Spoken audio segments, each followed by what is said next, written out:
Nagaan Waaqayyoo hunduma keessaniif haa baay'atu. Obboloota koo biyya keessaa fi biyya hambaa hundumti keessaniyyuu akkam jirtu nagaa keessanii?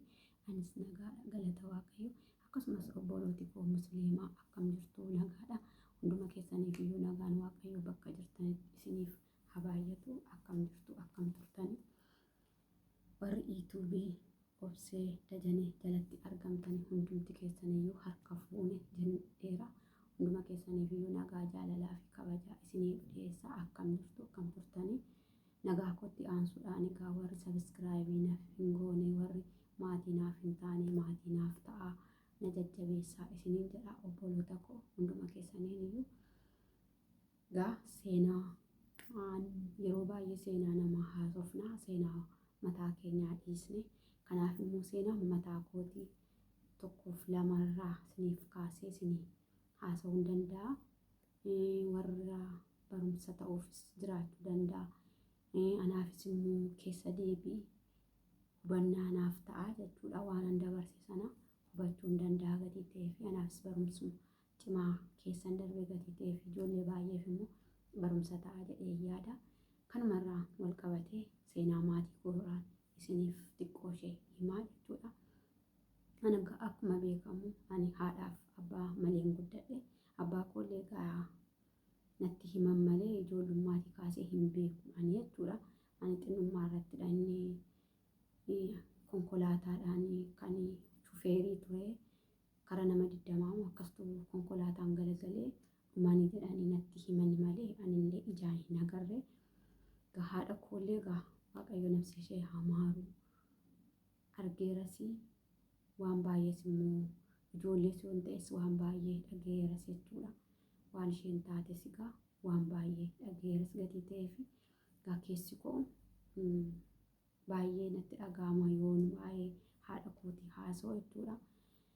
Waanuma fe'eef iyyuu Waaqayyo egaa isatu uume gatii ta'eef isatu nu hunduma keenya uume gatii ta'eef harka hojii isaatii gatii ta'eef karuma isaatti deebina gatii ta'eef waan itti falminus waan itti morminu tokkos hin qabnu gatii ta'eef Waaqayyoon galata kee jennee fudhachuu qabna jechuudha. Kanaaf ani dabarsee keessaa ani haati koo kutaa 4ffaatti akkuma darbettidha kan isheen boqotte. Baay'ees ammanattis hin beeku, garuu yoon beekuu baadhee waan deebitu natti fakkaata malee akkuma achiin haftu natti hin fakkaatu ture jechuudha. Yeroo baay'eedhaaf yeroo namni gabaatii haati isaanii galtu maaliif haati koo hin dhuftu jedheen obbolaa koo gaafadha ture.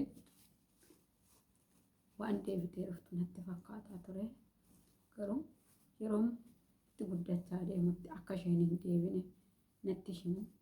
Anaaf obboleettii koo ishee xinnoodha kan baay'ee rakkisaa ture maatii obbolaa koo jechuudha. Garuu booddee irratti nunis hubachaa dhufne akka isheen hin deebine baraa dhufne.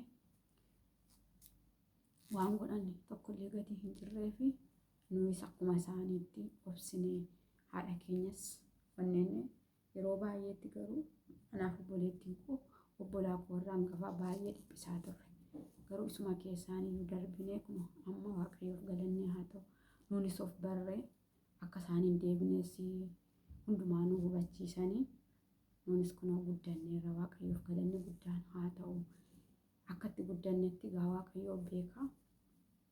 Namni beekus jiraachuu danda'a. Namni yuutuubii koo hordofu ijoolleen biyya kooti beekuu danda'u. Egaa akkuma beekamu damoozii aguraa godaanaadha kan abbaan koos hojjetu, haati koos hojjettu jechuudha. Damoozii isaanii baay'ee xinnoodha. Akka duriitti egaa ammallee xiqqoo dabalameera jechaa jiru malee akka duraanii akka nani beekutti yookiin 300 yookiin 400dha kan haati koo nyaattu jechuudha. Isheen hojjettu mootummaadha. Abbaan koo immoo kan xurataa nyaatti jechuudha. Kan abbaa kooti xurataa nyaatti isumaan nu guddiste haati koo. Garuu 300 suni kan isheen nyaattu nuun ga'u nama jaadha gatii taaneef nuun ga'u qallabaasii waan hundumaa nuun ga'u jechuudha. Mana barumsaas ta'e isarraan immoo haati koo dhuftee biddeen tolchite hoteelatti kontiraata laatti hojii dabalataa jechuudha. Utuma akkasitti nu guddistu ishees immoo Waaqayyo nuuf sinnaani gatii gatii ta'ee fi harka hojii isaatii gatii ta'ee fi haadha keenyas nurraa fudhate. Otuma akkasitti jiraannu amma garuu hundumti keenya iyyuu Waaqayyoof galanni guddaan haa ta'u. Hundumti keenya iyyuu iddoo qabanneerra haa tolu saabadus hundumtu hojii mataa isaanii qabu hojjechaa jiru. Anis waan ta'e gola namaa soo ta'e hojjedhee of jijjiiraan jira. Waaqayyoof galanni guddaan haa ta'u. Seenaan koo baay'eedha. Isinitti hin baay'isu. Hundumtu gola namaa keessa gatii jiruu fi yeroo qabaannee dhaggeeffachuu dhiisuu dandeenya. Kanumaanii xixiqqeessee isiniif dhiyeessaa. Kutaa lammaffaa isaa immoo isiniif qabadheen dhiyaadha. Kun kutaa tokkoffaa isaati. Seenaan koo baay'ee bal'aadha. Irruma irraa hireen isinitti himaa barumsa isiniif ta'uu danda'a. Warri akkuma koo immoo dhiphinaan guddattanii warri rakkinaan guddattaniif immoo jajjabina isaa isiniif hawwaa. Nagaan naaf turaa, turtii gaarii isiniif haa ta'u. Warri maatii naaf hin ta'in immoo irra deebiidhaan maatii naaf ta'a. Na jajjabeessaa, na bira dhaabbadha. Gargaarsi keessan na biraa hin fagaatini. Nagaan naaf turaa, turtii gaarii isiniif haa ta'u.